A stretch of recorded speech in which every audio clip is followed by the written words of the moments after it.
खुद संस्कृत का विद्यार्थी रहा हूँ और इतने श्लोक मुझे भी याद नहीं है आज तक। और मैं आमंत्रित कर रहा हूँ श्री जगदीश ढोंडियाल जी मंच पे आए और ललित अमित सत्येंद्र बसंत इधर आ जाए, अशोक हैं, ये सब मंच पे हैं।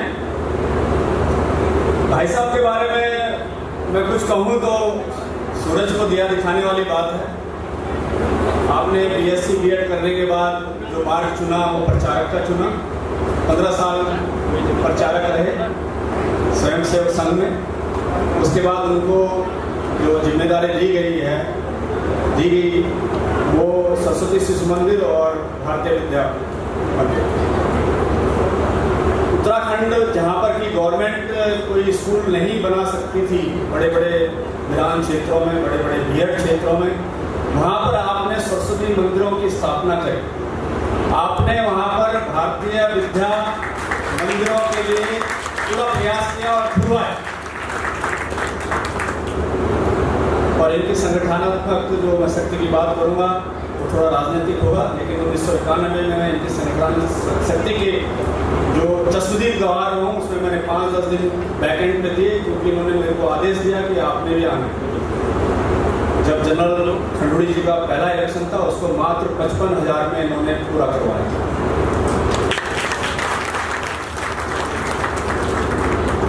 तो ऐसे हस्ती हमारे पास है। और जब कभी मैं एक बार 43 सेंट से ऊपर का एक गांव है, बहुत ही बियड़ गाँव, अरे भाई हमारे 5 किलोमीटर का कोई स्कूल नहीं है। मैंने कहा भाई साहब का आदेश था कि उनको बोलो सब 2 कमरे बना के दो, 2 कमरे बना के दो, मैं प्राइमरी पूरी चला दूंगा 2 कमरे में, सरस्वती शिशु मंदिर खोल दूंगा। मैंने कहा भैया 2 कमरे बना के देना और जगदीश ढोंडियाल से बात करना, जवाब। मैं 5 साल बाद गया वहाँ पर तो सरस्वती शिशु मंदिर चल रहा था।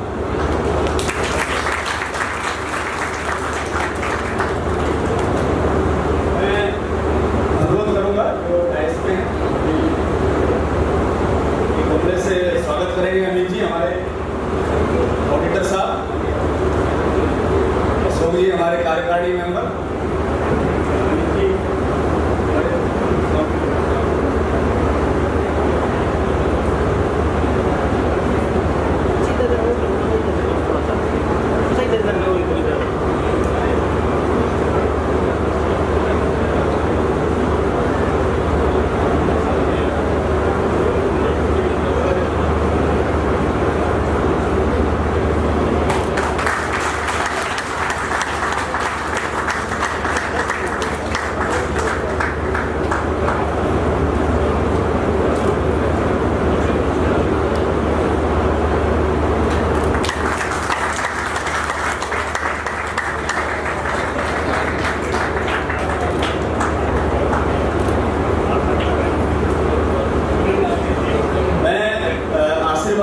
बच्चों के द्वारा जो है भाई साहब को आमंत्रित करता हूँ कि वो 2 शब्द कहें और इन बच्चों को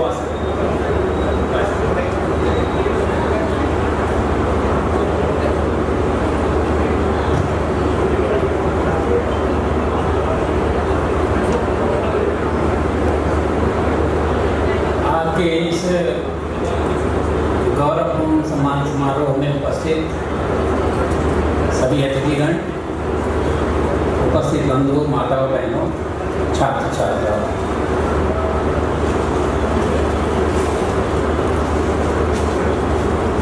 वास्तव में राजमंडल ने ये कार्यक्रम आयोजित करके अपने देश की नई पीढ़ी को प्रेरणा देने का काम किया।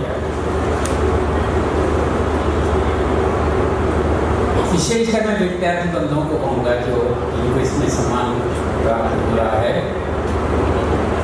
और जिन्होंने इतनी सफलता प्राप्त की है। अच्छे अंक लेकर के आपने स्थान प्राप्त किया, आप बधाई के पात्र हैं और साथ ही आपके परिवार ने वैसा एक वातावरण आपको दिया, सहयोग किया, ये भी बधाई के पात्र।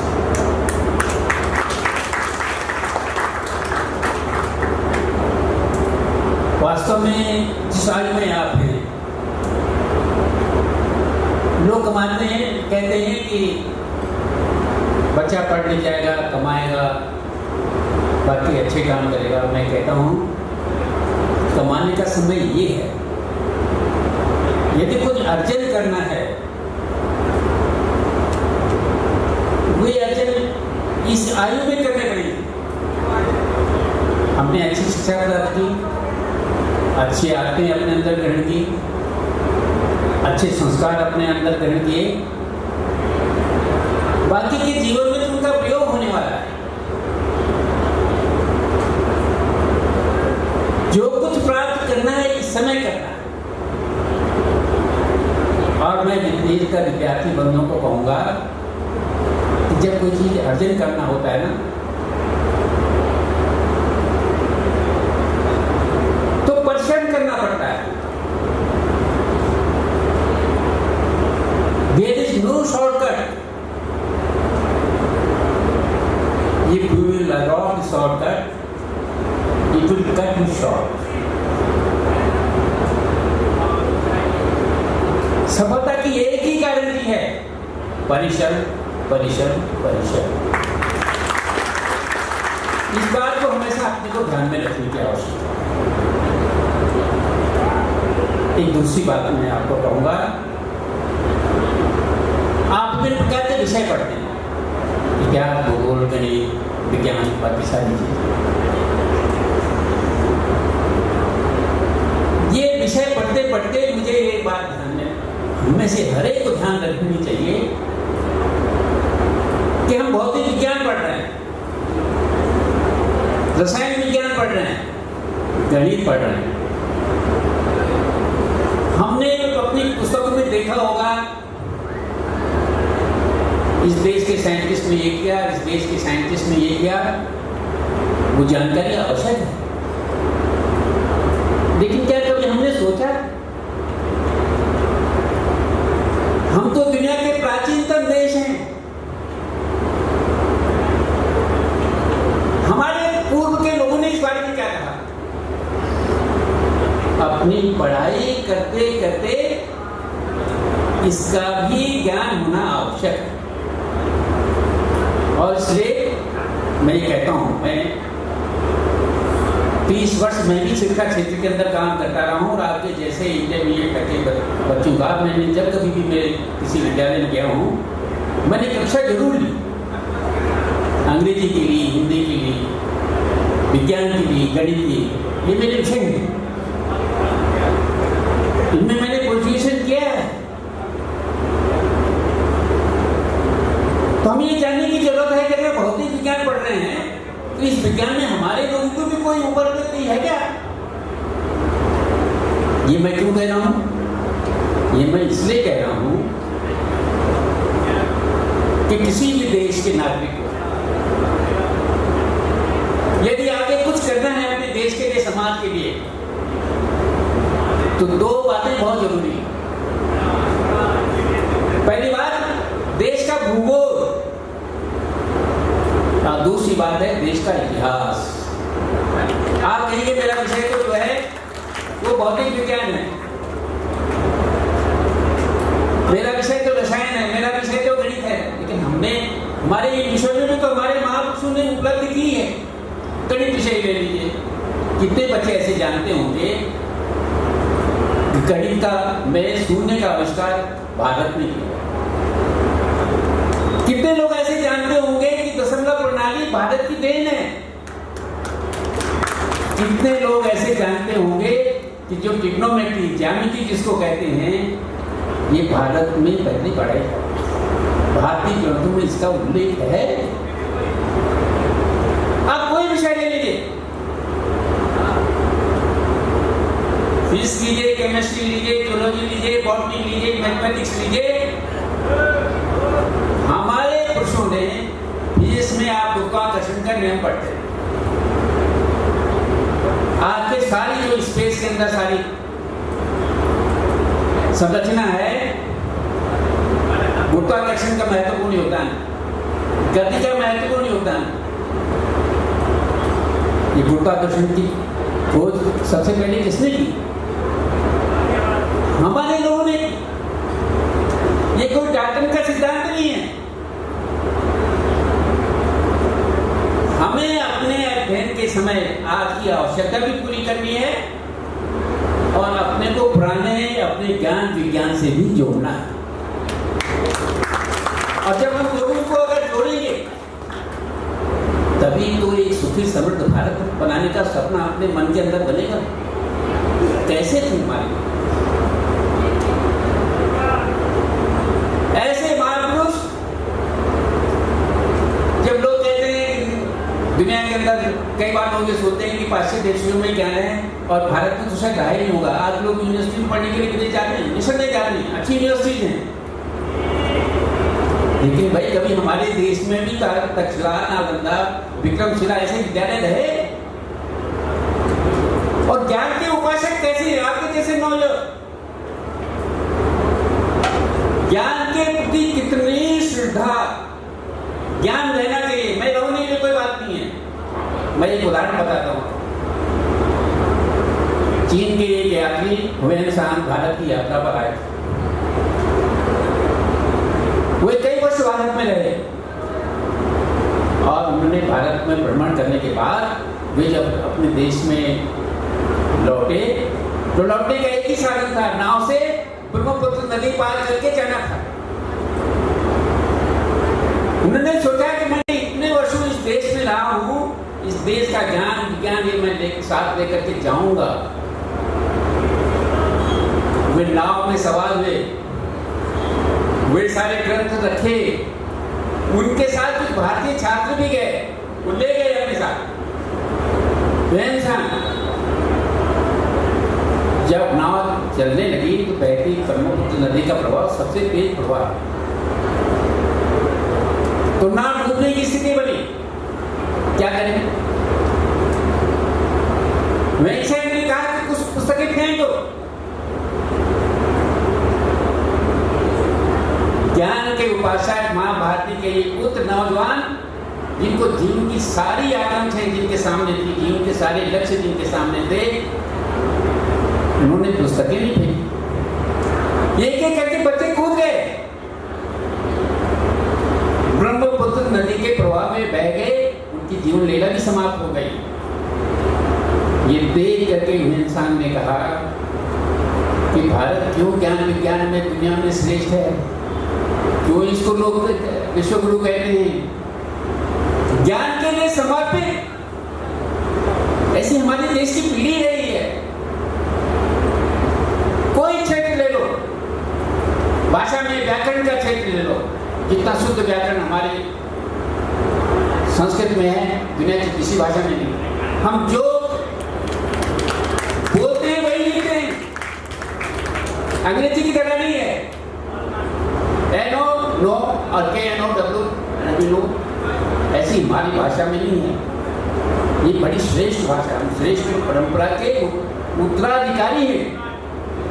और इसलिए मैं हमेशा जब अपने विद्यार्थियों के बीच में जाता हूँ विद्यालय के अंदर, आज भी मैं एक विद्यालय का व्यवस्थापक हूँ, CBSE का विद्यालय है, एकदम ग्रामीण विद्यालय, और मैं समझता हूँ क्षेत्र के नगरीय विद्यालयों से को भी मार करने वाला विद्यालय है। 1600 बच्चे हैं उसमें, टोटली ग्रामीण बच्चे।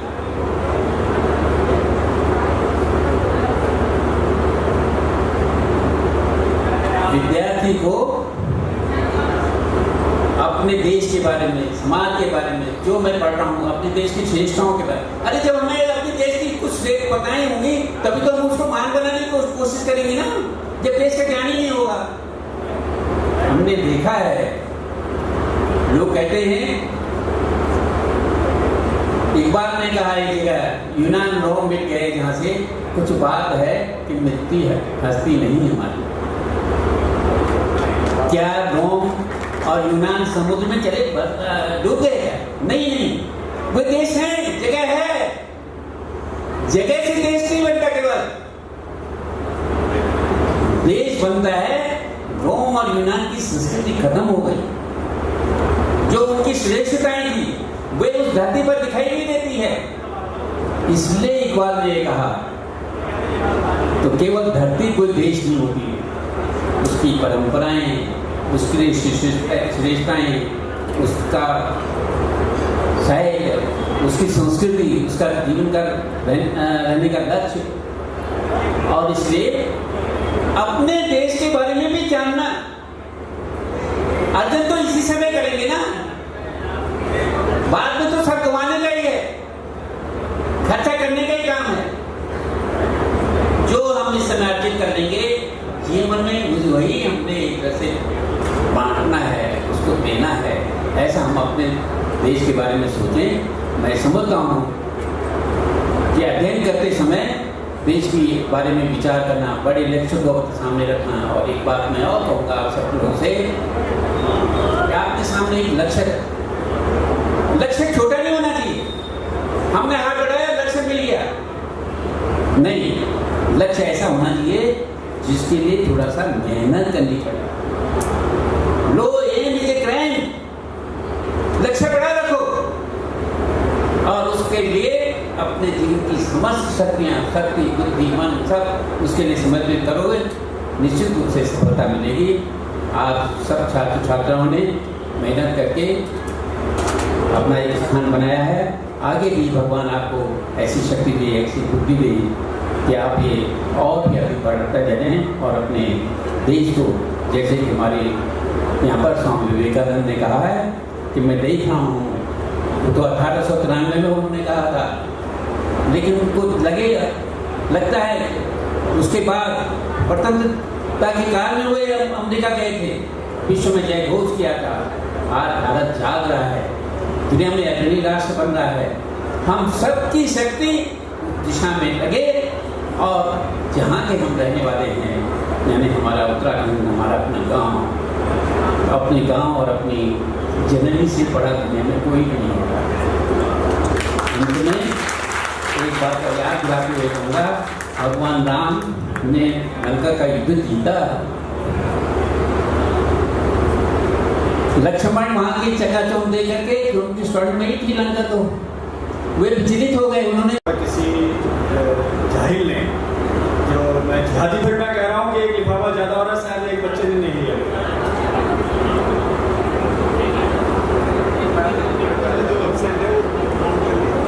इसके अलावा मैं जो नाम ले रहा हूँ उनके अगर कोई उनके डिस्ट्रिक्ट रिलेटिव आए हों वो उनको कलेक्ट कर दें। मास्टर लक्ष्य ढोनिया,